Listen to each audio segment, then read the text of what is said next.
السلام عليكم ورحمة الله وبركاته. عاملين ايه؟ حلوين يا رب تكونوا بخير. هنعمل النهاردة في الفيديو بتاعنا قشطة حلاوة المولد. مين فينا ما بيحبهاش؟ اعتقد كلنا بنحبها، الكبير قبل الصغير كمان. هنعملها طريقتها سهلة وبسيطة جدا. شايفين المطة بتاعتها عاملة ازاي؟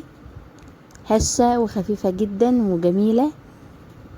لما هتجربوها بنفس الخطوات والطريقة بالظبط بإذن الله هتعجبكم. من كوباية سكر واحدة عملنا الكمية اللي انتم شايفينها دي. هجيب كده حلة، هننزل بكوباية من السكر، تلت كوباية مية، تلت كوباية من عسل الجلوكوز،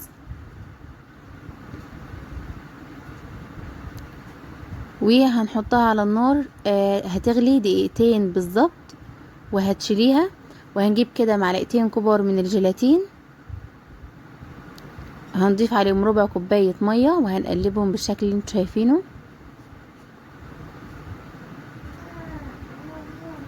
تمام كده، العسل خلاص معايا، الشربات بقى جاهز.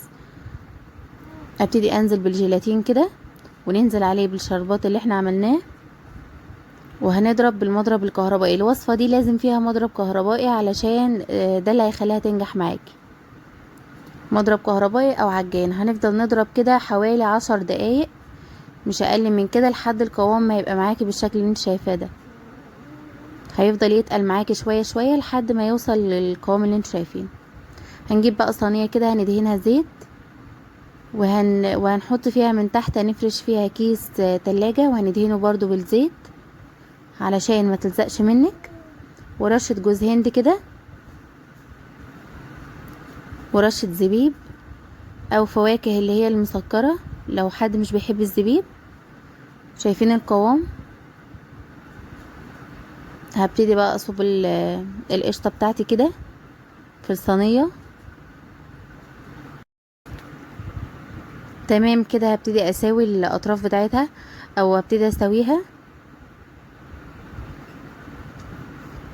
وهنضيف على الوش جوز هند وزبيب، نربطها خبطتين كده علشان تتساوى.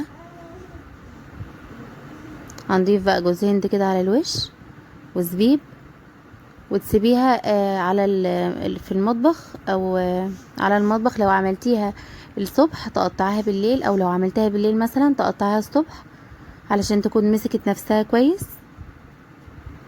انا هنا كده بقى هسيبها ليلة كاملة وهنقطعها الصبح مع بعض وهنشوف بقت عاملة ازاي.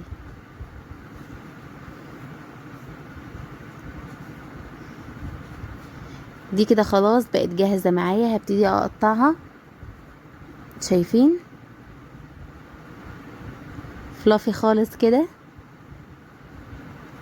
بتمط وهشة وحلوة جدا، وكمان بتكوني ضامنة النظافة بتاعتها عن بتاعت بره، واحلى من بتاعت بره كمان.